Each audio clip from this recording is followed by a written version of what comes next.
साल 680 ईस्वी मुआविया ने अपनी मौत से पहले धोखे से अपने बेटे यजीद को खलीफा बना दिया। इमाम हुसैन अलैहिस्सलाम को जब इसका पता चला तो आपने यजीद की बैत करने से इनकार कर दिया। यजीद चाहता था कि इमाम हुसैन अलैहिस्सलाम इसकी बैत करे, क्योंकि अगर इमाम हुसैन इसकी बैत करते तो लोग इसकी हुक्मरानी को तस्लीम कर लेंगे। लेकिन इमाम हुसैन ने ऐसा नहीं किया, तो यहाँ से यजीद ने अपने बाप की तरह घटिया हरकतें शुरू कर दी। कूफा के लोगों को जब यजीद के धोखे से हुकूमत हासिल करने का पता चला तो उन्होंने इमाम हुसैन अलैहिस्सलाम को खत लिखे कि आप कूफा आएं ताकि हम आपकी लीडरशिप में इस जालिम यजीद के खिलाफ खड़े हो सकें और इंसाफ और इस्लामी उसूलों पर हुकूमत कायम कर सकें। इमाम हुसैन अलैहिस्सलाम तकरीबन 70 के करीब लोगों के साथ मक्का से कूफा के लिए रवाना हो गए, लेकिन यजीद को पता चल चुका था कि इमाम हुसैन कूफा जाकर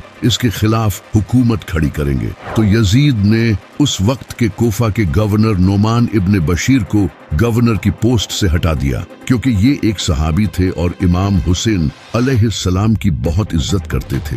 इनकी जगह इस जालिम ने उबैदुल्लाह इब्न जियाद को गवर्नर बना दिया। दूसरी तरफ जब इमाम हुसैन अलैहिस्सलाम कोफे की तरफ सफर कर रहे थे तो उबैदुल्लाह इब्न जियाद ने एक बड़ा लश्कर इमाम हुसैन की तरफ रवाना किया और आखिर 2 मुहर्रम को इस लश्कर का सामना इमाम हुसैन से रास्ते में ही एक जगह पर हुआ जिसका नाम है करबला।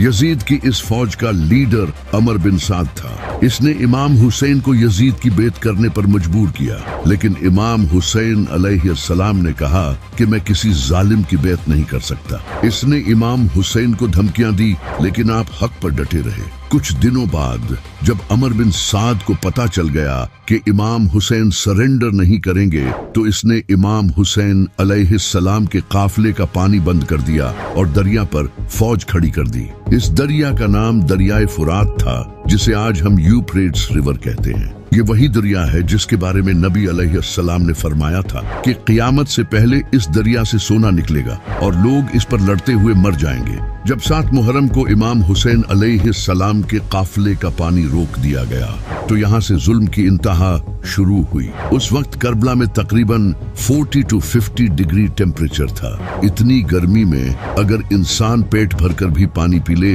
तो उसे ज्यादा से ज्यादा सिर्फ 2 से 3 घंटों तक प्यास नहीं लगेगी, लेकिन यहाँ तो पानी ही रोक दिया गया था। इमाम हुसैन अलैहिस्सलाम और इनके साथियों ने 4 दिन बगैर पानी के गुजारे। जैसे ही बगैर पानी पिए 24 घंटे गुजरते हैं तो इंसान को शदीद प्यास महसूस होती है, जिससे मुंह खुश्क होने लगता है और इंसान को थकावट होना शुरू हो जाती है और इसकी फिजिकल परफॉर्मेंस और बर्दाश्त कम होने लगती है। 2 दिन बाद प्यास और ज्यादा बढ़ जाएगी और मुंह पूरी तरह से खुश्क हो जाएगा और स्किन भी ड्राई और बहुत कम इलास्टिक हो जाएगी। अब बॉडी बार बार पानी पीने का सिग्नल देगी। उस वक्त माइंड में सिवाय पानी के दूसरा ख्याल नहीं आएगा। इसके अलावा हल्कापन, चक्कर आना, उलझन होना, ये सब शुरू हो जाएगा, जिससे ब्लड वॉल्यूम और प्रेशर कम होने लगेगा। हार्ट बीट बढ़ने लगेगी ताकि ब्लड प्रेशर मेंटेन रह सके। 3 दिन बाद अब प्यास की कोई इंतहा नहीं होगी। ब्रेन काम करना कम हो जाएगा, उलझन होने लगेगी, मसल्स और सर में शदीद दर्द होगा, आंखें धंस जाएंगी और स्किन और भी ड्राई और झुर्रियों वाली हो जाएगी। जिस्म तेजी से सांस लेगा ताकि ब्लड वॉल्यूम कॉम्पेंसेट कर सके। 4 दिन बाद अब बॉडी ब्लड प्रेशर मेंटेन नहीं रख पाएगी, जिससे शॉक लगेगा और ब्रेन में ब्लड फ्लो कम होने की वजह से कंफ्यूजन, हेलुसिनेशन या फिर इंसान का होश भी खोने लगेगा। इस वक्त तक इंसान की बॉडी के ऑर्गन्स भी फेल हो सकते हैं, जैसे कि किडनी, जिससे इंसान की मौत भी हो सकती है। और वो इंसान जिसका 6 महीनों का बेटा हो और 4 साल की बेटी, और वो भी हजारों लश्कर के बीच, इनकी क्या हालत होगी। 10 मुहर्रम के दिन इमाम हुसैन अलैहिस्सलाम के बेटे अली अकबर ने आपसे लश्कर का सामना करने की इजाजत मांगी। जनाबे अली अकबर इतने खूबसूरत थे कि इनकी माँ इन्हें पर्दे में रखती थी। आप नबी अलैहिस्सलाम के हम शक्ल थे। जैसे ही जनाबे अली अकबर मैदान में गए तो एक एक करके दुश्मनों को मारने लगे। जब अमर बिन साद ने यह देखा तो वो समझ गया कि ये अली का पोता है। इसने फौज को एक साथ हमला करने का हुक्म दिया और दूर से तीरंदाजों ने आप पर तीर बरसाए, जिससे जनाबे अली अकबर पर हर तरफ से हमला होने लगा और आप शहीद हो गए। जब इमाम हुसैन अलैहिस्सलाम जनाबे अली अकबर के पास आए तो आपने अली अकबर को देखकर कहा कि काश आज हजरत इब्राहिम अलैहिस्सलाम मेरे सामने होते, मैं उन्हें बताता कि आपने तो अपना एक बेटा कुर्बान किया था जबकि आपकी आंखों पर पट्टी बंधी थी, लेकिन देखें मैं किस तरह अपने बेटे कुर्बान कर रहा हूँ। जनाबे अली अकबर की शहादत के बाद इमाम हुसैन अपने दूसरे बेटे अली असगर को हाथ में उठाकर यजीदी लश्कर के पास गए और कहने लगे कि मेरे लिए न सही लेकिन कम से कम इस बच्चे के लिए तो पानी दे दो। लेकिन एक घटिया जालिम ने गले में तीर मारकर जनाबे अली असगर को शहीद कर दिया। इस तरह इमाम हुसैन के दोनों बेटे अली अकबर और अली असगर शहीद हो गए, जिनके नाम आपने अपने बाबा अली के नाम पर रखे थे। अब इमाम हुसैन अलैहिस्सलाम के काफिले को पानी पिए 4 दिन हो चुके थे, तो इमाम अली अलैहिस्सलाम के बहादुर बेटे जनाबे अब्बास ने इमाम हुसैन से पानी लाने की इजाजत मांगी। ये इमाम अली अलैहिस्सलाम के ऐसे बेटे थे जिनकी बहादुरी देखकर लोग उन्हें इमाम अली समझते थे। हजरत अब्बास घोड़े पर सवार हुए और तेजी से दरिया की तरफ बढ़े। वहां एक लश्कर पहले से ही पहरा दे रहा था। हजरत अब्बास इस लश्कर को चीरते हुए आगे बढ़े और रास्ते में आने वाले हर मुनाफिक को कत्ल करते गए, जिसे देखकर सारी फौज पीछे हट गई और जनाबे अब्बास दरिया के पास पहुंच गए। आपने मशकीजे में पानी भरा। पानी को देखते ही जनाबे अब्बास को पीने का दिल किया, क्योंकि वो पिछले 4 दिनों से प्यासे थे। लेकिन आपने ये गुवारा नहीं किया कि मैं पानी पी लूं जबकि मेरा खानदान प्यासा बैठा है। आप मशकीजे में पानी भरकर वापस मुड़े और फिर से लश्कर को चीरते हुए वापस बढ़ने लगे। लेकिन एक जालिम ने आपके बाजू पर हमला किया, जिस हाथ में आपने मशकीजा पकड़ रखा था, और आपका बाजू कट गया। आपने मशकीजा दूसरे हाथ में पकड़ा और तेजी से खेमों की तरफ बढ़े, लेकिन आपका दूसरा बाजू भी कट गया। फिर आपने दांत से मशकीजा पकड़ा, लेकिन अफसोस आपके सर पर जालिमों ने तीर मारा, जिससे मशकीजे का सारा पानी बह गया। इमाम हुसैन जनाबे अब्बास के पास आए तो जनाबे अब्बास ने कहा, भाई मुझे माफ कर दें, मैं आपके लिए पानी न ला सका।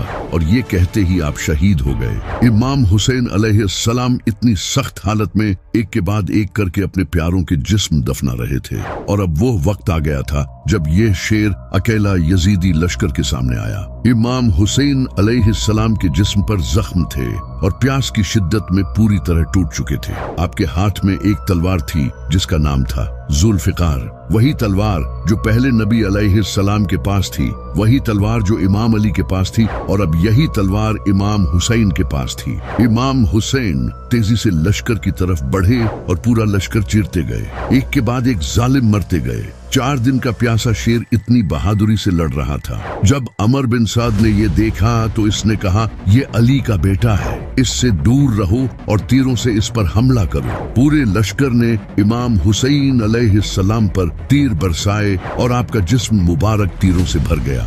इमाम हुसैन अलैहिस्सलाम जमीन पर गिरे और अल्लाह के सामने आखिरी सजदा किया और शहीद हो गए। एक बुक है जिसका नाम है एंग्लो सैक्सन क्रॉनिकल। इस बुक को 9th सेंचुरी में वेसेक्स के किंगडम में लिखा गया था और इसे 1996 में इंग्लैंड में पब्लिश किया गया। इसमें हजरत ईसा अलैहिस्सलाम के दौर से लेकर ब्रिटेन में होने वाले तमाम इंपॉर्टेंट इंसिडेंट्स को लिखा गया है। इसी बुक के पेज नंबर 38 में एक अजीब सा वाकया लिखा है जो कि साल 685 ईस्वी में हुआ था। इस किताब में लिखा है कि इस साल आसमान से इतना खून बरसा कि दूध और मक्खन तक खून में बदल गए। लेकिन आखिर इसके पीछे की वजह क्या है और ये क्यों हुआ था? इस किताब में लिखा है कि ये वाकया साल 685 ईस्वी में हुआ था। अगर इस्लामी कैलेंडर के हिसाब से देखा जाए तो ये इमाम हुसैन अलैहिस्सलाम की शहादत के बाद का टाइम है और इसी साल ब्रिटेन में खून की बारिश हुई। इतनी बारिश के दूध और मक्खन तक खून में बदल गए। आसमान भी हुसैन के गम में खून के आंसू रोया था। इस वाकये का जिक्र सिर्फ इसी किताब में नहीं बल्कि इसके अलावा भी कई और ऐसी किताबें हैं जिनसे ये पता चलता है कि इमाम हुसैन की शहादत के बाद आसमान से खून बरसा था। जैसा कि सुन्नियों की इन सारी किताबों में ये लिखा है कि ऐसा कोई पत्थर नहीं था जिसे उठाया गया और उसके नीचे खून न मिला। कई हिस्टोरियंस ने भी कहा है कि फलस्तीन में बैतुल मक़दस में भी जिस पत्थर को उठाया जाता उसके नीचे खून मिलता और लगातार 3 दिन तक सूरज ग्रहण हुआ। इसके अलावा इब्ने हजर जो कि इस्लाम के बहुत बड़े स्कॉलर हैं, उन्होंने बहुत सी अहादीस लिखी हैं। उन्होंने एक हदीस लिखी थी जिसमें एक औरत नादरा अल अज़दिया जो कि इमाम हुसैन की हम उम्र थी, उन्होंने कहा कि जब हुसैन को शहीद किया गया तो आसमान से इतना खून बरसा कि अगली सुबह हमने देखा कि हमारे कुएं और बर्तन खून से भरे हुए थे। इन सब के अलावा भी कई किताबों में आसमान के रोने का जिक्र हुआ है। इन किताबों के नाम आप स्क्रीन पर देख सकते हैं। इन सब किताबों में ये लिखा है कि इमाम हुसैन की शहादत के दिन आसमान लाल हो गया था और कई दिनों तक लाल रहा। इमाम हसन अलैहिस्सलाम ने फरमाया था कि जब आसमान लाल होता है तो वो रोता है। लेकिन इमाम हुसैन की शहादत का असर सिर्फ आसमान पर ही नहीं हुआ, इसके अलावा भी जानवरों और जिनों तक पर इसका असर हुआ है। एक हदीस है जिसमें नबी अलैहिस्सलाम की बीवी उम्मुल मोमिनीन उम्मे सलमा बयान करती हैं कि मैंने अपने कानों से जिनों को इमाम हुसैन की शहादत पर मातम करते सुना है। जिनों तक को इमाम हुसैन अलैहिस्सलाम की शहादत का सदमा लगा था।